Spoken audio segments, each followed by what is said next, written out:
নমস্কার, আমি বৈশাখী। শিল্প সাহিত্য বাই বৈশাখী চ্যানেলের সকল শ্রোতা বন্ধুদের স্বাগত জানাই। আজ আপনাদের বলবো সম্পূর্ণ ভিন্ন স্বাদের ভিন্ন আঙ্গিকের একটি নতুন ধরনের গল্প, পিসির ছেলে। অবশ্যই প্রাপ্তবয়স্ক শ্রোতা বন্ধুদের জন্য। গল্প পাঠ এবং লেখায় আমি বৈশাখী বিশ্বাস দেবনাথ। গল্পটি প্রথম থেকে শেষ পর্যন্ত শুনবেন। ভালো লাগলে অবশ্যই লাইক করবেন, কমেন্ট করবেন, শেয়ার করবেন এবং আপনাদের প্রিয় চ্যানেল শিল্প সাহিত্য বাই বৈশাখী সাবস্ক্রাইব করে বেল বাটন প্রেস করে পাশে থাকতে একদম ভুলবেন না। বন্ধুরা, শিল্প সাহিত্য বাই বৈশাখী এখন চলে এসেছে ইউটিউব মিউজিক পডকাস্টে। ইচ্ছে করলে আপনারা সেখান থেকেও গল্প শুনতে পারেন এবং আপনাদের ব্যক্তিগত মতামত আমার সঙ্গে শেয়ার করতে পারেন। আজ আপনাদের বলবো সম্পূর্ণ ভিন্ন স্বাদের ভিন্ন আঙ্গিকের প্রাপ্তবয়স্কদের জন্য লেখা একটি গল্প, পিসির ছেলে। গল্প পাঠ এবং লেখায় আমি বৈশাখী বিশ্বাস দেবনাথ। যাদের ভালো লাগবে না তারা দয়া করে এড়িয়ে যাবেন। এই গল্পটি সম্পূর্ণরূপে কল্পনা প্রসূত, যদিও কিছু ক্ষেত্রে বাস্তব ঘটনার ছোঁয়া থাকতে পারে। এটি লেখকের কল্পনার সাথে মিশ্রিত একটি সৃষ্টিশীল উপস্থাপন। গল্পটি কোনো ব্যক্তি, ঘটনা বা প্রতিষ্ঠানের সাথে মিলে গেলে তা নিতান্তই কাকতালীয়। এই গল্প শুধুমাত্র বিনোদনের উদ্দেশ্যে তৈরি করা হয়েছে। ড্রয়ারের ভেতরে হাত ঢুকিয়ে কি যেন একটা খুঁজে বার করার অনেকক্ষণ ধরে চেষ্টা করছে রাঘব। শেষ পর্যন্ত আর পারল না। এইবার নলিনীকে ডাকতেই হবে। নলিনী সকাল থেকে রান্নাঘরে ঢুকেছে। প্রচুর কাজ থাকে। মেয়ে খাবে একরকম, স্বামী খাবে আরেক রকম, শ্বশুর শাশুড়ি আর এক রকম, আবার বরদা বেড়াতে এসেছে, পিস্তুত দাদা। পিসে মশাইয়ের মৃত্যুর পর দাদা যখনই ইচ্ছে তখনই নলিনীর বাড়িতে বেড়াতে আসে। নলিনী যতটা চেষ্টা করে তার দাদার পছন্দ মতো খাবার রান্না করে দেয়। তাই আজ রান্নাঘরে ব্যস্ততাটা একটু বেশিই যেন। বাধ্য হয়ে রাঘব যখন চিৎকার করে ডাকলো, নলিনী, এই নলিনী, যাই। হাতে ওই হলুদ মাখা অবস্থাতেই নলিনী এসে হাজির হয়। কপালের ঘামটা মুছে শাড়ির আঁচলটা দিয়ে। ঘামে ভিজেছে সে, ব্লাউজও ভিজে গিয়েছে। কোমরের খাঁজে টপটপে ঘাম, কপালে সিঁদুর লেপটে। সদ্য স্নান করেছে, তার সাথে ঘামের গন্ধটা মিশে কেমন যেন একটা মাদকতা সৃষ্টি করেছে। রাঘব সেই গন্ধটা শুঁকে বলেছি না এরকম অবস্থায় আমার সামনে আসবে না, আমি কিন্তু অফিসে যাওয়াটাই ছেড়ে দেবো। তোমার পাগলামি গেল না? হ্যাঁ, মেয়ের বয়স 3 বছর হলো। ও বাবা, তা 3 বছরের মেয়ে তার বাপ বুঝি বুড়ো হয়ে যায়? বাদ দাও, কি হয়েছে বলো। তুমি আমাকে একদম ভালোবাসো না। হলো এবার। এখন কি আদর সোহাগ করার সময় নাকি মশাই? রান্নার সময় দাদা এসেছে, ওর পছন্দ মতো রান্নাগুলো করবো না? দাদা এলে তুমি বরকে ভুলে যাও। হে তো বড্ড হিংসুটে লোক। কি হয়েছে বলো? আরে ফাইলটা খুঁজে পাচ্ছি না, এই ড্রয়ারে রেখেছিলাম গতকাল রাতে। তোমার দাদার সাথে গল্প করতে করতে আমার সময় যে কোথা দিয়ে পেরিয়ে গেল। আচ্ছা, দাদার অসুখটা সম্পর্কে কিছু সুরাহা কি পেলে? বুঝতে পারছি না, তবে আপাতত তুমি আমাকে ফাইলটা বার করে দাও, আমার দরকার। কাজ মেটানোর জন্য ফাইলটা আমার দরকার। আচ্ছা দিচ্ছি, সরো দেখি। নলিনী ধাক্কা মেরে স্বামীকে ঘরের বেডরুমে ঢুকেই বলে, কই ড্রয়ারটা খুঁজেছ? বিস্তর ড্রয়ার খুঁজে পুরো ফাঁকা করে ফেললাম।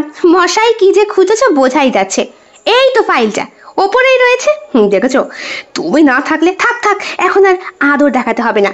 যাক, আদর রাতে করো। সেই সুযোগ আর আছে? এখন তোমার দাদা এসেছে বলে তোমার দাদাকে আমার পাহারা দিতে হচ্ছে। আরে ওকে একটা বিয়ে করতে বলো না, ওর সমস্ত মির্গি ব্যায়াম ঠিক হয়ে যাবে। ওরম বলো না গো, পিসে মশাইটাও ঠিক এইভাবেই মরেছে। আমার বড্ড ভয় করে। আসলে পিসির কুলে আর কেউই থাকলো না। অত বড় বাড়ি, ভিটে, জমি দেখাশোনা করার একটা বংশধর পর্যন্ত নেই। একটা বাচ্চা হলেও না হয়। আমি কতবার বললাম বৌদিকে ফিরিয়ে নিয়ে আয়, বলে কিনা সে এখন অন্যত্র ঘর করেছে। 7 বছর আগের বিয়ে, বউ চলে গেছে, আর কি ফিরে আসে? যাই হোক, আমার এখন রান্নাঘরে প্রচুর কাজ, তুমি সরো দেখি, আমার দেরি হয়ে যাচ্ছে। এই বলে স্বামীকে ধাক্কা মেরে ঘর থেকে বেরিয়ে যায় নলিনী। রাঘব হাসে। ফাইলটা ব্যাগের মধ্যে ঢোকাতে বলে, এই শোনো, আমি কিন্তু এখন খাবো। জানি, হয়ে গেছে। মাছ ভাজা, ঘি, কাসুন্দি আর গরম ভাত বেড়ে দিচ্ছি। এক্ষুনি চলে এসো লক্ষ্মী ছেলের মতো। তারপরে মেয়ের জন্য আবার খিচুড়ি করতে হবে। সে তো তার ঠাকুরদার সাথে বাজারে গিয়েছে। সকালে উঠেই এই গোটা সংসারটা নলিনী একা হাতেই সামলায়। রান্না বান্না সব করতে তার ভালো লাগে। এই সংসার যে তার। বিয়ে হবার পরপরই শাশুড়ি মা ওই চাবিটা কোমরে গুজে দিয়ে বলেছিলেন, নাও অনেক হলো, এইবার এই বুড়িকে একটু বিশ্রাম দাও দেখি, এবার তোমার দায়িত্ব। তারপরে তোমার দায়িত্ব তখন ফুরবে যখন তুমি এই চাবি কাউকে দেবে। নলিনীর সে কি হাসি! এতটা ভালোবাসা সে আশা করেনি। সবটাই আসলে মেয়েদের ভাগ্য, কার কিরকম হবে কেউ বলতে পারে না। তবে অদৃষ্টে ভগবান সবটাই সুন্দরভাবে সুষ্ঠুভাবে লিখে রাখেন। বরাতের ভাত কার যে কখন জুটবে কেউ বলতে পারে কি? নলিনী স্বামীকে খাবার বেড়ে দিয়েছে। বলল, এ কি চুলটা আঁচড়াওনি ঠিক করে? এই দেখেছো, তুমি না থাকলে আমার যে কি হতো। বুঝেছি, তোমার অনেক কিছুই হতো না। শোনো, খেয়ে আগে চুলটা আঁচড়ে নাও। মা, মিষ্টু কোথায়? আর মিষ্টু, সে তার দাদানের সঙ্গে বেরিয়েছে। এখন কি আর আসবে? এখন গোটা পাড়া ঘুরবে, হাম্বা দেখবে, হুতুম দেখবে, তবে তো আসবে। তা যা বলেছো মা। তা বলছি, তোমার জন্য একটু ওটস করে দিই? তোমার তো আবার 3 বেলা ভাত দেওয়া ঠিক না। আজ একটু ভাত দাও না বৌমা, কতদিন খাই না। তাছাড়া ওই কাসুন্দির গন্ধে খিদে পেয়েছে। বলতেই নলিনী দেখলো ওর বরদা দাঁড়িয়ে রয়েছে ওর শাশুড়িমার পিছনে। চোখ দুটো অসম্ভব লাল। এই তো গত 6 মাস আগেও বরদাকে যখন দেখেছিল তখন তার শরীর স্বাস্থ্য বেশ ভালো ছিল। একটাই দাদা নলিনীর। নলিনী নিজেরা 3 বোন, 3 জনেরই বিয়ে হয়ে গিয়েছে। সে মেজো। বড় বোন থাকে দিল্লিতে, ছোট বোন থাকে বোম্বাইতে, সেই একমাত্র কলকাতায়। আর ওর কাছেই বরদা বারবার আসে। ছোটবেলায় এই দাদাকেই ভাইফোঁটা দেওয়া, রাখি পরানোই 3 বোনের মধ্যে ঝগড়া বেঁধে যেত, কে আগে পড়াবে। কিন্তু নলিনীকে বরাবরই প্রফুল্ল একটু বেশি পছন্দ করে, ভালোবাসে। নলিনীকে মনের কথাও বলে। ওই তো যেবার সে কুয়েত গিয়েছিল 2 বছরের জন্য, ফিরে আসার জন্য নলিনীকেই ফোন করতো। বারবার বলতো, মাকে একটু বোঝা না, এখানে আমার খুব কষ্ট হয়, থাকতে পারি না। মা বারবার আমারে দূরে পাঠায়, আমার ভাল লাগে বল দেখি। দাদা একটু বাঙাল টাইপের কথাবার্তা বলে।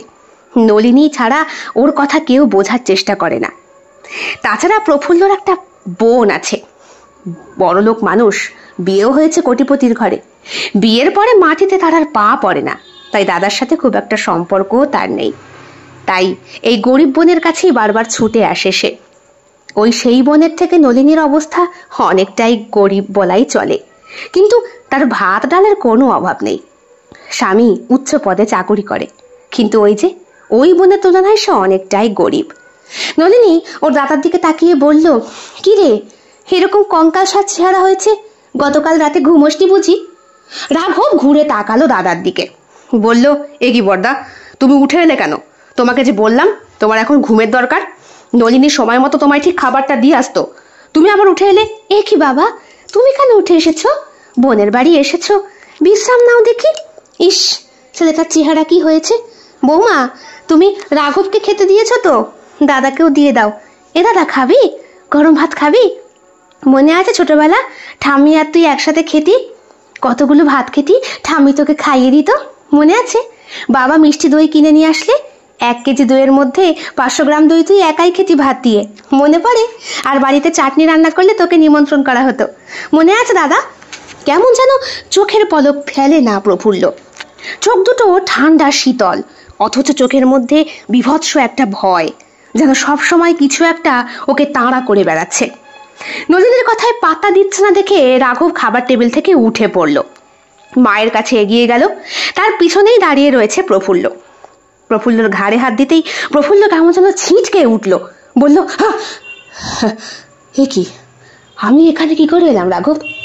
কি হয়েছে প্রফুল্লদা? কিচ্ছু হয়নি, ঘরে যাও, গিয়ে বিশ্রাম করো। নলিনী, তুমি বরং 1 কাপ চা দিয়ে এসো। সেই বরং ভালো। যা বাবা, তুই ঘরে যা, হাত মুখ ধো, একটু পরিষ্কার হ, ফ্রেশ হ দেখি। আর শোন রাঘব, আজ একটু তাড়াতাড়ি ফিরে আসিস। ওকে নিয়ে ওই যে তোরা কোথায় পার্লার টার্লার যাস, ওখান থেকে একটু ঘুরে আসিস। ছেলেটার কত বড় বড় দাড়ি হয়েছে, একটু ভালো করে ঘষা মাজা করে দেবে এখানে ওখানকার মেয়েগুলো, দেখবি তোর অনেকটা ভালো লাগবে। মায়ের কথায় 2 জনেরই হাসি পায়, রাঘবেরও আর নলিনীরও। তবুও সে কিছু বলে না।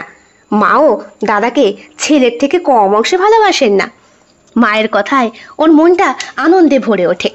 বরকে বলে, শুনলে তো মা কি বললো, তাড়াতাড়ি কিন্তু চলে এসো। আর হ্যাঁ, শুধু দাদাকে নিয়ে গেলেই হবে না, আজ আমরা সবাই মিলে বেরোবো। আমি ওই কাকুকে বলে ফেলি, টোটো কাকুকে, সবাই মিলে যাবো খুনি, সে না হয় ভালো। বউ মেয়েটাকে নিয়েও ঘুরে আয়, কতদিন ওদের নিয়ে একটু বেরোস না বলতো? তোকে তো না বললে তোর ঘুরতে নিয়ে যেতে ইচ্ছেই করে না। মাও বেশ খানিকটা বকুনি দিলেন তার ছেলেকে। রাঘব ঘড়ির দিকে তাকিয়ে বলল, দেরি হয়ে যাচ্ছে, আমার এক্ষুনি বেরোতে হবে। এই শোনো, সাবধানে থেকো। হ্যাঁ কি মিষ্টু, সে তো তার দাদানের সঙ্গে বেরিয়েছে। হো, আচ্ছা ঠিক আছে, কি গো তুমি সাবধানে থেকো।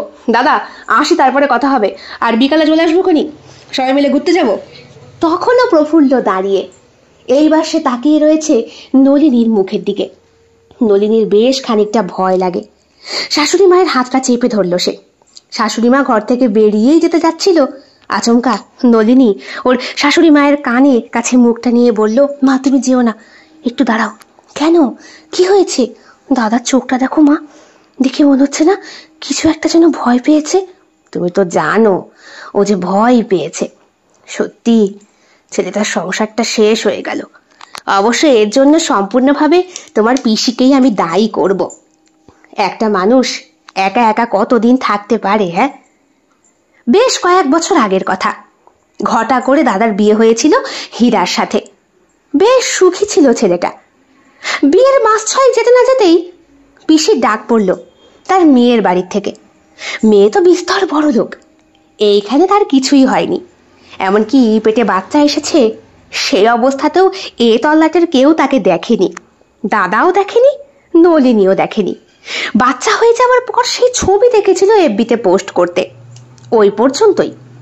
তাই সেই পিসির ডাক পড়ার সঙ্গে সঙ্গে পিসি ছুটলো তার মেয়ের কাছে। ব্যাপার স্যাপার হলো এই, মেয়ের এখন বাচ্চা হবে।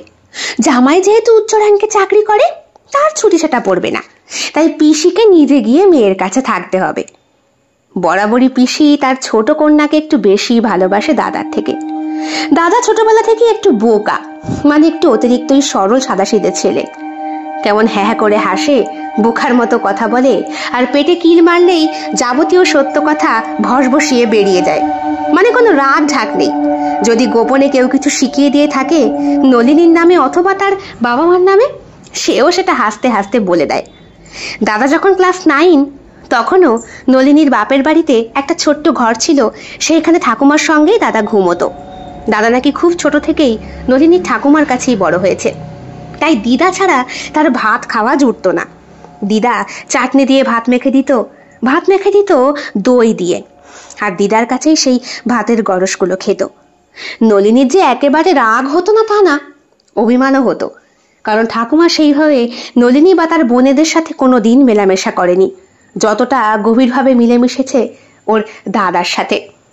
বড় হয়ে যাওয়ার পরে মানুষের ছোটবেলার কিছু কিছু আক্ষেপ, যেগুলোকে ছেলে মানুষই বলেই মনে হয়, নলিনীর ক্ষেত্রেও ঠিক তাই।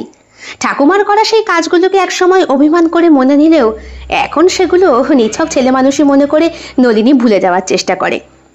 সে বলল, এই দাদা তুই কিছু খাবি? তুই ঘরে যা, তোর জন্য আমি খাবার দিয়ে আসছি। আমি আবার সেই গন্ধটা পাচ্ছি। গন্ধ? কিসের গন্ধ? সকালবেলা ঝুমুর বৌদি ঘর মুছে দিয়ে গেছে, বাসন ধুয়ে দিয়ে গেছে, গোটা বাড়ির চারপাশে গঙ্গা জল ছিটিয়ে দিয়ে গেছে। তাছাড়া এখানে রোজ ঘর মোছা হয় দাদা, তোর শোবার ঘরটাও মুছে দিয়ে এসেছে, তুই তখন ঘুমোচ্ছিলি। ঝুমুর বৌদি বলল তো। তোর কিচ্ছু হবে না দাদা, তুই যা। আমি পুরোহিত মশাইকে খবর দিয়েছি, আজকে আসবে, তোকে দেখবে। না, ওরা কেউ আমায় ঠিক করতে পারবে না। তোরা কেন বুঝতে পারছিস না?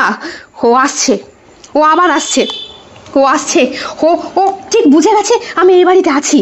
আমি ওর গন্ধ পাই, নলিনী, আমি ওর গন্ধ পাই। এই তো হ্যাঁ হ্যাঁ, সেই গন্ধটা, সেই গন্ধটা। বিভৎস মূর্তি করে কথাগুলো বলছে প্রফুল্ল। ওর চোখ মুখের অবস্থা দেখে নলিনী নিজেই ভয় পেয়ে যাচ্ছে। শাশুড়ি মায়ের হাতটা শক্ত করে চেপে ধরেছে সে ভয়ে।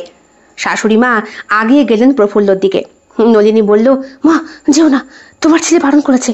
কালকে অনেক রাত পর্যন্ত দাদার সাথেও কথা বলেছে। দাদা বারবার বলেছে কেউ নাকি ওর পাশে বসে থাকে, ওর ঘাড়ে বসে, ওর মাথায় বসে, আর যখনই বসে তখনই নাকি ও সেটা ফিল করতে পারে। কিন্তু কে এরকম করবে? হ্যাঁ, তোমার পিসে মশাই মারা গেছে তো সে কবে, কে ওর ক্ষতি করবে? হ্যাঁ, এখনো এক আর ওই জায়গার মালিক। তাছাড়া যে বেটা এখন তো ওকে মেয়ে দেবে তার তো সোনায় সোহাগা। বাড়িঘরটা তো কম সুন্দর না, ভিটে জমিও আছে প্রায় 3 থেকে 4 বিঘা। সেখানে তো কম চাষবাস হয় না, পুকুর আছে 3টে। তো এই সম্পত্তি কে নিতে চাইবে না শুনি? সেটাই তো কথা গো মা। কে যে এত বড় ক্ষতি করছে। দাঁড়াতে পাগলের মতো করিস না দাদা। ভয় লাগছে নলিনীর, কারণ বাড়িতে এখন বেটা ছেলে বলতে কেউ নেই। রাঘব বেরিয়ে গিয়েছে, আর বাবা তো সেই মিষ্টুকে নিয়ে কোন সকালে বেরিয়েছেন। ওনারা 2 জনে মিলে ঘুরবেন, তারপরে ফিরবেন। কিন্তু কপাল ভালো, সেই দিন বাবা তাড়াতাড়ি ফিরে এলেন। গ্রিলের দরজাটা রাঘব বেরিয়ে যাবার পর খোলাই ছিল। ঝুমুর বৌদি 7 সকালে এসে এটা বাসন ধুয়ে ঘর মুছে চলে যায়। আসবে আবার ঠিক বেলা 11টায় জামা কাপড় কাঁচা ধোয়া করতে। বাবা এসে বললেন, এ কি থমথমে পরিবেশ? মিষ্টুকে উনি পাশের কার বাড়িতে রেখে এসেছেন। সেই বাড়িতেও ছোট্ট একটা বাচ্চা আছে মিষ্টুরই বয়সী। ওই বৌদিও মিষ্টুকে খুব ভালোবাসে। উনি বলেছেন, কাকামশাই আপনি ওকে রেখে যান, 2 জন পাশাপাশি থাকলে আমার খাওয়াতে কষ্ট হয় না। তাছাড়া নলিনীকে বলে দেবেন ওর মেয়ে আজকে আমার ঘরেই খাবে। টেস্টি টেস্টি মাংস রান্না করেছি, খাবি না মা? ছোট্ট 3 বছরের নলিনী মেয়েটা কি বলে যেন একটু হেসেছে, তাতেই গড়াগড়ি পাশের বাড়ির বৌদি। বললেন, একেবারে নলিনীর মতো হয়েছে মিষ্টুর হাসিটা, তাই না কাকাবাবু? হ্যাঁ, তা তো হয়েছেই। তা রেখে যাবো? ও কিন্তু দুষ্টুমি করবে বৌমা, সে আমি সামলাতে পারবো। আমার ছেলেটা এত নচ্ছার। ওই দেখো মিষ্টুর মাথার চুল ধরে টানছে। নলিনী বলল, বাবা মনা? ওই তো ওই তনয়ার বাড়ি রেখে এসেছি। ও ভালো করেছো। কেন, কি হয়েছে? আর দরজাটা ধরো খোলা রেখে আর কুকুর ঢুকে যাবে। এ কি প্রফুল্ল? প্রফুল্ল বলে ডাকার পরে দাদার যেন সম্বিত ফিরল। পাশে সোফা এসে ধপ করে বসে পড়তে বাবা জিজ্ঞাসা করলেন, অর্থাৎ নলিনীর শ্বশুর মশাই, কি হয়েছে প্রফুল্ল? ইয়ং ছেলে, খাওয়া দাওয়া ছেড়ে রোগা পেটকা হলে হবে? নলিনী, 1 কাপ চা। হ্যাঁ বাবা দিচ্ছি। আর তুমি হা করে কি দেখছো? আর তুমিও যাও না বৌমার সঙ্গে হাতাহাতি করো। হয়তো ব্যাপারটা বুঝতে পেরেছিলেন নলিনীর শ্বশুর মশাই, অনেকটা ধাক্কিয়েই সরিয়ে দিলেন ওদেরকে। রান্নাঘরে গিয়ে নলিনী বলল, আমার বড্ড ভয় করছে মা। আমি কোনো ভুল সিদ্ধান্ত নিইনি তো ওকে এখানে রেখে? মা, আমার বাচ্চাটার কোনো ক্ষতি হবে না তো? ওরে বিভৎস রূপ দেখে আমারই কেমন ভয় লাগছে। আচ্ছা মা, ও কোথায় কোথায় কিসের এত গন্ধ পায় বলো তো? কে ওর ঘাড়ে বসবে? এমন না কোনোদিন কোনো মেয়ের ক্ষতি করেছে। হ্যাঁ, যখন মাধ্যমিক পরীক্ষা দিয়েছি তার আগে শুনেছি দাদার পরীক্ষার রেজাল্ট খারাপ হওয়ার পেছনে সিনেমা কাজ করতো। কোন সিনেমা? আরে তখন সাথী সিনেমা খুব হিট হয়েছিল। সেসব গানগুলোকে দাদা লিখে রাখতো। মাধ্যমিকে ফেল করলো। পিসে মশাই পড়ানো ছেড়ে দিল। বলল, এবার তুই দোকানদারি করতে বস। কিন্তু ওর দোকানদারিতে মন টেকে না। ওর তখন হিরো হন্ডা মোটরসাইকেল দরকার। সেই নিয়ে বাড়িতে বিস্তর অশান্তি। বাবার কাছে বায়না করেছিল, কিন্তু বাবা কিনে দেয়নি। কেন? বাবা ভয় পেত মা। বাবা বরাবরই মোটরসাইকেল ভয় পায়। বাবার অনেক কলিগরা অ্যাক্সিডেন্টে মারা গেছে তো, তারপর থেকে। তারপর আর কি, মার্বেলের কাজ জুটলো ওর। সেই কাজ নিয়ে চলে গেল কুয়েতে। সেইখান থেকে আমার কাছে কান্নাকাটি করে আমি পিসিকে বুঝিয়ে শেষ পর্যন্ত মা বাবাকে দিয়ে রাজি করে ওকে ফিরিয়ে নিয়ে এলাম। এলো কেরালাতে এসে ছেলে বেশ ভালো। আমার সাথে খুব একটা কথাবার্তা হতো না। আমি তখন কলেজে পড়ি। হট করে একদিন কেরালা থেকে দাদা ফিরে এসেছে। এসে আমাদের সঙ্গে দেখা করতে এসেছে। মাঝের কটা বছরে পিসির সাথে আমাদের সম্পর্কটা অস্বাভাবিক ছিল। ঠাকুমা মৃত্যুর আগে বাবাকে আর পিসিকে এক দেখে যেতে পারেনি। ঠাকুমা দেখে গিয়েছে বাবা আর পিসির মধ্যে একটা গোপন মনোমালিন্যের দ্বন্দ্ব। কেউ কাউকে বলে না। তারপর কি হলো বৌমা? তারপর আর কি, দাদা ফিরে এসে আমাকে বলল সে নাকি ওই কেরালার কোন এক বিধবা মেয়ের প্রেমে পড়েছে। বলো কি? হ্যাঁ, মেয়েটির নাম চূর্ণী। ওই মেয়েটিই তো আমার সাথে ফোনে কথা বলেছিল। মেয়েটি দাদার সঙ্গে এখানে এসে বিয়েও করতে চায়, কিন্তু বাঁধ সেধেছে দাদার বোন, মানে তোমার পিসির ছোট মেয়েটা। হ্যাঁ, সে বলছে কোনো বিধবা মেয়েদের এখানে অ্যালাউ করা হবে না। মেয়েটা খুব ভালোবাসতো দাদাকে। তারপর আর কি, আমার বিয়ে হয়ে আমি চলে এলাম। এরপর তো আমি জানি না। তারপর যখন দাদার বিয়ে হলো তখন গেলাম বাপের বাড়ি। ওই সময় নাকি দাদা থাকতো রাজস্থানে। এবার কি থেকে কি হয়েছে বলতে পারবো না। ওই চুন্নির সঙ্গে সম্পর্কটা কি ছিল না আমি আর জিজ্ঞাসা করিনি। দেখলাম হীরা তো খুব সুন্দরী, ভালোই হয়েছে, একটা অল্প বয়সী মেয়ে। দাদার উচ্চতাও খুব একটা বেশি না, হীরাও বেশ ছোটখাটো, মানাবে। তাছাড়া যেচে কেউ একটা বিধবা মেয়েকে বাড়ির বউ করে আনতে চায় মা, এটা কি একটা স্বাভাবিক কথা হলো? হ্যাঁ, যদি আমাদের সমাজের মধ্যে থাকতো দেখে শুনে আনা যেত। সে থাকে কোন সেই কেরালা, তার সম্পর্কে তো খোঁজ খবর নেবে কি করে আমার পিসি মশাই? এমনি গরিব মানুষ, বাবার ওপর অতটা আর্থিক প্রেশার তো দিতে পারেন না। তা অবশ্য ঠিক বলেছো বৌমা, কিন্তু এখন তাহলে তোমার দাদার সর্বনাশটা কে করছে? হ্যাঁ, আমি জানি না মা, বলতে পারবো না। ওদিকে নলিনীর শ্বশুর মশাই প্রফুল্লর গায়ে মাথায় হাত বুলিয়ে দিচ্ছেন। ওনার হাতে ওং লেখা একটা তাবিজ পড়া। প্রফুল্লর গায়ে হাত দিতেই সে কেমন যেন তেঁতে উঠল। বলল, আপনি আমার গায়ে হাত দেবেন না। কেন বাবা, কি হয়েছে? তোমার অস্বাভাবিক কিছু মনে হচ্ছে? গন্ধটা এ ঘরেই আছে বলে উঠে পড়ল প্রফুল্ল। ওই এক কথা বলতে বলতে চলে যাচ্ছে তার ঘরের দিকে, যেই ঘরটায় থাকতে দিয়েছে তাকে নলিনী। চা নিয়ে এসেছিল সে তার দাদার জন্য। বাবার হাতে দিতে দিতে বলল, হে কি বাবা, দাদা গন্ধ শুকতে শুকতে ঘরে গেছে। বলছি, আমি ওই পুরোহিতকে খবর দেব নাকি ওঝা খবর দেব? না না বাবা, ওঝা খবর দিয়ে লাভ নেই, ওই পুরোহিতই না হয় বেটার। আমার মনে হচ্ছে বৌমা, ওঝাকে খবর দেওয়াটাই দরকার। কেন বাবা? আমি শুনে এলাম। কি বাবা? তোমার দাদার পাশের বাড়িতে থাকে ওই যে, ওই কি যেন তার নাম, হ্যাঁ বুদ্ধ খবরটা আমায় দিল। তোমার দাদা এখানে আসার আগে তার ভিটে মাটিতে যজ্ঞ করেছে। কি বলছেন বাবা? ঠিকই বলছি বৌমা, যজ্ঞতে তার 30,000 টাকা খরচ হয়েছে প্রায়। সেইটুকুই তার সম্বল ছিল, আর নেই। কোথায় কোন এক ব্রিজের তলায় পার হতে গিয়ে ওর ঘাড়ে বলে কে ভর করেছে। কোন ব্রিজ সেটা বলতে পারবো না, তবে সে বন্ধু বান্ধবের সঙ্গেই ফিরছিল। তোমাদের সঙ্গে সম্পর্কটা তো অনেকদিন আগে থেকে কেমন ছাড়া ছাড়া, তাই এর ঘরের খবর তুমি কি করে জানবে বলো? তাই বুদ্ধ বলল, ওই যজ্ঞ করার পরে সে নাকি নিজের হাতের রক্ত আহুতি দিয়েছে। ভোর 4টের সময় উঠে সে স্নান করে, ঘরে বসে একা একা কি সব মন্ত্র জপ করে, আর হাতে পড়ে থাকে মাদুলি। ওই মাদুলি তাকে 7 দিন অন্তর অন্তর পরিবর্তন করতে হয়। মাদুলির ভেতরে শেকড় বাকড় দেওয়া থাকে, সেগুলোই নাকি তাকে অপশক্তির হাত থেকে রক্ষা করে। আর তোমার দাদার ধারণা, তোমার দাদার প্রাক্তন স্ত্রী অর্থাৎ হীরার বাড়ি থেকেই তাকে কেউ কোনো ক্ষতি করছে, অর্থাৎ হীরারই কেউ চায় তোমার দাদার মৃত্যু হোক। তাতে হীরার কি লাভ বাবা? মেয়েটা তোর সঙ্গে সংসার করতে চেয়েছিল, কত কান্নাকাটি করেছে, এইখানে এসে পর্যন্ত কান্নাকাটি করেছে আমার পিসির বাড়ি। পিসির হাতে পায়ে ধরে বলেছে পিসিকে এখানেই থাকতে, তবে হীরা সংসার করবে, কারণ সেও তার স্বামীকে নিয়ে একা একা থাকতে চায় না। নাকি হীরাও তোমার দাদার মধ্যে অস্বাভাবিক কিছু উপলব্ধি করেছিল, যার জন্য সে ভয় পেয়েছিল। চুপ করে যায় নলিনী, বলে, বাবা আমার মাথায় কিছু ঢুকছে না। আমার তো এখন মনে হচ্ছে আমি যেচে কালসাপ ঘরে এনে পুঁতেছি। এবার উপায় একটাই, আমি তান্ত্রিককে খবর দেব। কোন তান্ত্রিক বাবা? তাপস তান্ত্রিক, এখানে খুব ভালো কাজ করে। ও এসে তোমার দাদার চারপাশে একটা গন্ডি কেটে দেবে, মাদুলি ফাতুলি দেবে হয়তো, তাতে বিস্তর টাকা পয়সা খরচ হবে। এতে অবশ্য তোমার দাদার কোনো ক্ষতি হবে না, সে প্রাণে বেঁচে গেলেই রক্ষে, তাই না? আর তুমিও তো সেটাই চাও। হ্যাঁ, চোখের সামনে একটা জীবন শেষ হতে যে দেখবো, এটা কি সহ্য করা যায়? ওদের গোটা সংসারটা শেষ হয়ে যাবে, এ আমি কি করে সহ্য করি? ঠিক আছে, তুমি বাবুকে বলো রাতে বাড়ি এলে। মায়ের কথা মতো সেই দিন রাঘব বাড়িতে ফিরতে পারে না। অফিসে প্রচন্ড কাজের চাপ। এদিকে মিষ্টু এতটাই পরিমাণে খেয়েছে যে বিকালে বাড়িতে এসে হড়হড়িয়ে বমি করছে।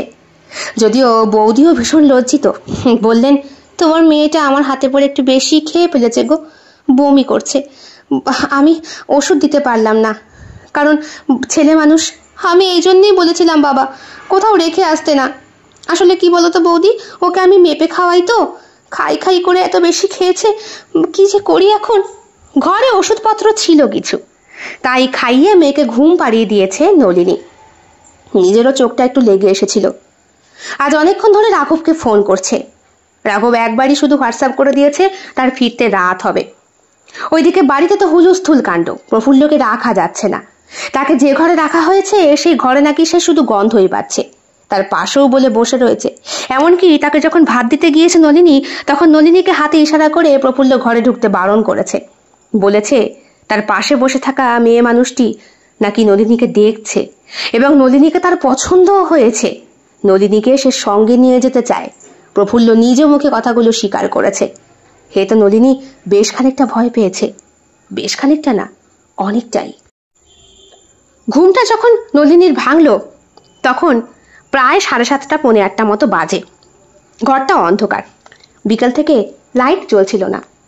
সন্ধেবেলাও লাইট জ্বালাতে ভুলে গিয়েছে নলিনী। ওই যে ঘুম এসে গিয়েছিল। শাশুড়ি মা শ্বশুরমশাই এসে ডাকাডাকি করেননি, মেয়েটা রাত জাগে, তাই বৌমা একটু ঘুমিয়ে নিক। প্রফুল্লর খবর আর নিতে পারেনি নলিনী, কিন্তু আচমকায় চোখ দুটো খুলে মাথার কাছে একটা ছায়ামূর্তি মতো দেখে নলিনী প্রায় চিৎকার করে ওঠে, আর ওর চিৎকারে মেয়েটাও জেগে যায়। সবাই ছুটে আসে ওর ঘরে। ঘরের আলো জেলে শাশুড়ি বললেন, হে কি, সন্ধে হয়ে গেছে, মেয়েটা এখনো ঘুমোচ্ছে। এ কি প্রফুল্ল, তুমি এ ঘরে কেন? প্রফুল্ল নলিনীর মাথার কাছে ঝুঁকে দাঁড়িয়ে, এমনকি ওর মেয়েটার মুখের দিকেও। প্রফুল্ল চোখ দুটো অসম্ভব লাল, গায়ে লাল রঙের বস্ত্র পরা। শাশুড়ি মা ঘরে আসার কিছুক্ষণ পর শ্বশুর মশাই এলেন হাঁপাতে হাঁপাতে। বললেন, এ কি প্রফুল্ল, তুমি নলিনীর ঘরে? বৌমা, চিৎকার করলে কেন মা? ভয় পেয়েছো? বাবা বাবা। নলিনী উঠে আসে, মেয়েটাকে কোলে নিয়েই উঠে আসে। বলে, আসলে আমি ঘুমিয়ে পড়েছিলাম, চোখটা খুলতেই দেখি মাথার কাছে ছায়ামূর্তি, তাই ও এসেছে। ও তো তোর কাছে দাঁড়িয়ে রয়েছে, ওর তোকে পছন্দ হয়েছে, ও তোকে ছাড়বে না, ও তোকে ছাড়বে না। দাদা এগুলো কি বলছিস? দেখ তুই ঠিক আছিস দাদা, তোরা বুঝতে পারছিস না, অনেক কিছু করতে হয়। উঠতে হয় ভোরে, ওকে বসে রাখতে হয়, মাদুলি পরতে হয়। আরে আমি তো ভুলে গিয়েছিলাম, কালকে আমার মাদুলির দিন ফুরিয়ে গেছে, পাল্টাতে হবে তো, এ দিয়ে কোনো কাজ হবে না। আর আমার এক্ষুনি বেরোতে হবে। দেখি আমি কিছুতে তোর ক্ষতি হতে পারবো না, তোর ক্ষতি দিতে পারবো না। এই চল আমার সঙ্গে। দাদা আমি কোথায় যাব? দাদা তুই আমাকে টানছিস কেন? ও তোকে না টানলে ও যাবে না তো, ওকে তোর সঙ্গে নিতে হবে। চল রীতিমতো নলিনীকে জোরে জোরে হ্যাঁচড়া টান মারছে সে। নলিনীর শ্বশুর শাশুড়ি তার হাত ধরে রাখতে পারছে না, বাচ্চা মেয়েটা চিৎকার করে কাঁদছে। শাশুড়ি মা বাচ্চা মেয়েটাকে কোল থেকে নিয়ে বললেন, কি গো, তুমি খোকাকে একটা খবর দাও, বাড়িতে পাগল এসে রয়েছে, বৌমাটাকে নিয়ে যাচ্ছে। ওই সময় প্রফুল্লর শরীরে যেন অসম্ভব রকম তেজ, যেন 100 জনের শক্তি ওর একার। নলিনীকে টেনে টেনেও যখন সে নিতে পারলো না, তখন চ্যাংদোলা করে কোলে তুলে নিল তাকে, এবং ঘাড়ের মধ্যে তুলে নিয়ে শটাং গেট খুলে বাইরে বেরিয়ে গেল। ওই 5 ফুট উচ্চতার ছেলেটা একটা 5 ফুট 7 ইঞ্চির মেয়েকে কি করে যে ঘাড়ে করে নিতে পারলো, ভাবতেই অবাক হয়ে যায় নলিনীর শ্বশুর মশাই। হাতে ফোনটা নিয়ে তখন কিন্তু ঠকঠক করে কাঁপছেন। নলিনী চিৎকার করছে, ওর সিঁদুরটা লেপটে রয়েছে, শাড়ির আঁচলটা খুলে গিয়েছে। বারবার দাদার পিছনে ও চুলের মুঠি ধরে বারবার মারছে, পিঠে মারছে, তবুও যেন কোনো হুঁশ নেই প্রফুল্লর। সে ঘাড়ে দিয়ে এমন করে তারস্বরে ছুটেছে যেন কোনো উদ্দেশ্যে সে যাচ্ছে, এবং যেখানে সে যাচ্ছে সেই পথ তার চেনা এবং জানা। নলিনীর শ্বশুর মশাইয়ের চিৎকারে এলাকার সকলে তার পিছন ধাওয়া শুরু করে, হাতে টর্চ নিয়ে, কেউ আবার লাঠি সোটা নিয়ে। কিন্তু প্রফুল্লর শক্তির সাথে কেউ পেরে ওঠে না। প্রফুল্ল জোরে জোরে ছুটছে, আর নলিনী চিৎকার করছে পাগলের মতো। রাঘবকে ফোন করা হয়েছে, সে ফোন ধরছে না। তাকে স্কাউন্ড্রেল বলে বাজে ভাষায় খিস্তি করলেন তার বাবা। শেষ পর্যন্ত রাঘব ফোনটা ধরতেই সে বলল, বাবা মিটিংয়ে আছি, এখন আমায় খিস্তি খেউরটা মিটিং পরে করো, তোমার বউকে যে তুলে নিয়ে গেছে। এর পরের কথা শুনতেই রাঘবের অবস্থা খারাপ। সে তাড়াতাড়ি মিটিং থেকে বেরোবে তার আগেই বস বললেন, মনে হচ্ছে খুব সিরিয়াস ব্যাপার, তুমি এক্ষুনি যাও, মিটিংটা আমি সামলে নিচ্ছি। হ্যাঁ স্যার, আপনি যান, আমরা সামলে নিচ্ছি। রাঘব পড়ি কি মরি তার বাইক নিয়ে বেরোতেই একটা অ্যাক্সিডেন্ট করে বসে রাস্তার মধ্যে। সঙ্গে সঙ্গে খবর যায় নলিনীর শ্বশুর বাড়িতে। শ্বশুর মশাইয়ের হাতে তখন ফোন নেই, তখন তিনিও বেরিয়ে গিয়েছেন। বাড়িতে শাশুড়ি মা একা ছোট্ট মেয়েটাকে নিয়ে, ঘরটাও অন্ধকার, যেন আলো ঢুকছে না এতটুকু। একটা ছায়া মূর্তি ঘিরে রয়েছে নলিনীর শাশুড়ি মাকে এবং ছোট্ট মেয়েটাকে। মেয়েটার চোখে যে কি মরণের ঘুম! একটু আগেই মায়ের জন্য কেঁদে আবার যে ঘুমিয়ে পড়েছে, সেই ঘুমিয়েই পড়েছে। ফোনটা বাজছে নিচের ঘরে, ফোনটা নিয়ে যেতে যেতেও ভয় করছে। এদিকে বাড়ির মেন ডোরটাও খোলা। এমন সময় দেবদূতের মতো ঝুমুর এসে হাজির। মেয়েটা হাতে ঝাঁটা নিয়ে ওপরে উঠতে উঠতে বলে, কি ব্যাপার মাসিমা, তখন থেকে ফোন বাজছে। ও কি মাসিমা, ও মাসিমা, তোমার ঘরে এ কি গো? ও মা, এদিকে কালো ছায়া, ঝাঁটা দিয়ে বিদায় করতে হবে। এগুলো তুই কি বলছিস ঝুমুর? ঠিকই বলছি, পেটে নিবার করেছে, একে ঝাঁটা দিয়ে তাড়াতে হবে। দাঁড়াও দেখি, কই ঠাকুর ঘরটা কোথায়? ঠাকুর ঘরে ঢোকে ঝুমুর, হাতের মধ্যে ধূপ ধুনো এনে গোটা ঘরে ছিটোতে শুরু করে। আর ঠিক তখনই মনে হয় যেন সেই কালো ধোঁয়াগুলো কোথায় বিলীন হয়ে যাচ্ছে। এরপরে ঝুমুর বলে, ফোন এসেছে ধরো। রাঘবের নাম্বারে পাল্টা কল করতেই জানতে পারে নলিনীর শাশুড়ি রাঘবের অ্যাক্সিডেন্ট হয়েছে। তবে গুরুতর কিছু না, সে হাসপাতালে একদিন থাকলেই ঠিক হয়ে যাবে। রাঘব ফোন রিসিভ করতেই খোঁজ নিতে থাকে নলিনীর কোনো খোঁজ পাওয়া যায় না। ভোরবেলায় শ্বশুর মশাই নলিনীকে নিয়ে ফিরলেন। তার সাথে আছে তার পাড়ার সকলে, পুলিশও রয়েছে। নলিনী ঠকঠক করে কাঁপছে, ওর গোটা শরীরে জ্বর, ভয়ানক কাঁপুনি। মেয়েটা ঘুমোচ্ছে তো ঘুমোচ্ছেই, রাত্রে দুধের জন্য কান্না করে, কিন্তু গতকাল রাতে একদম দুষ্টুমি করেনি। ঝুমুর বাড়িতে ওইটুকু সময়ের মধ্যে উৎপলকে ডেকে নিয়ে এসেছে। উৎপল এই ঝাড়ফুঁকের কাজ টাজ করে, মেয়েকে সে ঝেড়েছে। এমনকি এও বলেছে আরেকটা মেছো পেতনির ভূত এসেছে, আহা ওই দীর্ঘদিন মাছ খায় না, মাছের গন্ধে এসেছে। হে তুই কি বলছিস উৎপল, এও কখনো হয়? অপশক্তি মাসিমা, অপশক্তি, এও হয়। তবে মেয়ের মনে হয় রাশির জোর আছে। কি রাশি? হ্যাঁ, সিংহ। এই জন্যই ও ধারে কাছে ঘেঁষতে পারেনি, না হলে কিছু একটা হতো। কিন্তু আমি শুনেছি নলিনী বৌমার নাকি আবার দাদা এসেছে, তাকে নাকি ভূতে ধরেছে। হ্যাঁ, ওরমই তো কিছু। হ্যাঁ ঠিক তাই, কে বলেছে হয় না? এও হয়। তবে এবার সব কুশল কুশল হবে, কিচ্ছু হবে না। নলিনী রাশিটা কি মাসিমা? সেও সিংহ। যাক যাক যাক যাক, জোর বাঁচা বেঁচে গিয়েছে। আর ওর বরের বৃষ, এই জন্যই ধারে কাছে ঘেঁষতে পারেনি। বলতে বলতে শ্বশুর মশাই তার বৌমাকে নিয়ে এলেন। এই সময় ঝুমুর নেমে এলো ওপর থেকে। মাসিমাকে বলল, আমি রয়েছি, তুমি একটু নিচে যাও তো, দরজা খুলে দিয়ে এসেছি। কি গো, আমার বৌমা? খোকা অ্যাক্সিডেন্ট করেছে। জানি, ভালোও আছে, বৌমা সুস্থ আছে, ওর কিছু হয়নি। ভাগ্যিস টর্চ নিয়ে পেছন পেছন গিয়েছিলাম, ও প্রফুল্ল মারা গিয়েছে। হ্যাঁ হ্যাঁ, কুয়োর জলে আত্মহত্যা করেছে। কিছুদিন আগে ওর বউটা ওই কুয়োতেই আত্মহত্যা করেছে। হীরা? হ্যাঁ, প্রফুল্লের সঙ্গে বিয়ে হওয়ার পর ওই ছাড়াছাড়ি যখন হয়ে গেল, তখন হীরাও চেয়েছিল আলাদা করে সংসার পাততে, কিন্তু স্বামী হারা একটা মেয়ের সঙ্গে কেউ সংসার করতে চায় না গো। অনেকটা ওই বিধবা মেয়ে মানুষের মতোই অবস্থা হয় তার। শরীরের জ্বালা মেটাতে পুরুষ এলেও তাকে স্ত্রীর ক্ষমতা দেয় না। তোমার ওই নলিনীর বরদা প্রফুল্ল যখন থাকতো কেরালাতে, কোন এক বিধবা মেয়ের প্রেমে পড়েছিল। সে ওই মেয়েকে ভোগ করেছিল, কিন্তু বিয়ে করতে পারেনি। এরপরে হীরার মৃত্যুটা কেউ জানতে পারেনি। সব মিলিয়ে প্রফুল্লর মাথায় একটা নেগেটিভ চিন্তা কাজ করে। ওর শুধু মনে হয়েছে ওর জন্য দুটো জীবন নষ্ট হয়েছে। তাই ও বারবার পোড়া গন্ধ পেত, পোড়া শরীরের গন্ধ পেত, আর ভয় পেত। তোমার কথাই সবই না হয় বুঝলুম, কিন্তু উৎপল এসে যে বলল বাড়িতে কোন এক অপদেবতার ছায়া মূর্তি নাকি নেচে বেড়াচ্ছে, কোন এক মেছো পেতনি বলে, মাছের গন্ধে। হাসালে তুমি। বাড়িতে কোনো কিছুরই উৎপাত নেই। উৎপল নিজেই বেটা গাঁজাখোর। আমাদের বাড়ির একেবারে পাঁচিলের কোনায় বসে গাঁজা খাচ্ছিল ও সাগরেতরা। সেখানেই শুকনো পাতায় এমন আগুন লাগে যে ঘর ধোঁয়া হতে শুরু করে। ঝুমুরকে তো চেনো, এসব ছেলে ছোকরাদের সঙ্গে ওর কত হাব ভাব। ঝুমুর বৌদির কাছে সাহায্য চাওয়ায় ঝুমুর এসে তোমায় ভয় দেখাতেই উৎপলকে ডেকে আনা হয়। উৎপল এমন একটা ভাব করে যেন ঘরের মধ্যে কোনো অপশক্তি এসে ওই কালো ধোঁয়া হয়ে ভর করেছে। আদপেও কিছুই না। পিছনের জায়গাটায় শুকনো পাতায় অনেকটা আগুন ধরে গিয়েছিল। সব গাঁজাখোররা মিলে সে আগুন নিভিয়েছে। এলাকার লোকের কাছে মার খাবে বলে অমন একটা কাজ।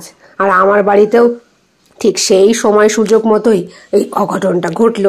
যাক বাবা, তাও ভালো, কোনো ভূত পেতনির উৎপাত তো হয়নি বলে দীর্ঘ নিঃশ্বাস ছাড়লেন নলিনীর শাশুড়ি মা। ওই কুয়োর মধ্যেই কালকে নলিনীকে ফেলে ও মুক্তি দিতে চেয়েছিল সংসার জীবন থেকে। আসলে ওকে কেউ হয়তো শিখিয়েছে জীবনের সব থেকে মূল উদ্দেশ্য হলো মোক্ষ প্রাপ্তি। বুঝেছ কি ভয়ানক? কিন্তু বৌমার কোনো ক্ষতি করতে পারেনি। তার আগেই ও নিজেই ঝাঁপ দিয়ে মরেছে বেটা। ভালো হয়েছে, বিপদ চুকেছে। এবার চলো দেখি বৌমাকে একটু দুধ দাও। আমার নাতনি কোথায়? দিন 7 পরে সব কিছু স্বাভাবিক। মেয়েও সুস্থ, বাড়িও সুস্থ। বাড়িতে নাম কীর্তন দিয়ে গোটা বাড়ি শুদ্ধ করা হয়েছে। ওই কোর্ট থেকে কাগজপত্র নিয়ে উকিল এসেছিলেন। কিছুদিন আগেই নাকি নলিনীর নামে জায়গাটা করে দিয়ে গিয়েছে তার দাদা, অসুস্থ থাকা অবস্থাতেই। কাজে ওই সম্পত্তির মালিক এখন নলিনী। সেই দিন রাতে মেয়েকে শ্বশুর শাশুড়ির কাছে ঘুমোতে দিয়ে এসেছে সে। অনেকদিন হয়েছে রাঘবকে অনেক কথা বলা হয় না। রাঘবকে একা পেয়ে নলিনী তাকে জড়িয়ে ধরে। রাঘব বলে, একটা বিরাট বড় ফাড়া কাটলো। কি বলো? ফাড়া মানে? অনেক বড়। যাক, ভালো হয়েছে। দাদা না মরলে হয়তো আরো বেশি সুখী হতাম। আচ্ছা বলছি, তোমাকে আমার কিছু, তার আগে আমার কিছু বলার আছে বলে রাঘব নলিনী নাইটির বোতাম খুলতে থাকে। নলিনী বলে, দাঁড়াও, জানলার পর্দাটা দি, কেউ দেখবে না। কিন্তু রাঘব তখন মুখ গুজেছে তার সুন্দর বক্ষে, তার সমস্ত শরীরে, কিন্তু নলিনীর চোখটা তখনও জানলার দিকে। মনে হচ্ছে কেউ যেন একটা দাঁড়িয়ে রয়েছে, কেমন যেন একটা অদ্ভুত ধরনের দেখতে। মুখ থেকে মাংস খসে পড়ছে, চোখ দুটো অসম্ভব লাল, আর শরীর থেকে টুপটুপ করে ঝরে পড়ছে জল। দাদা!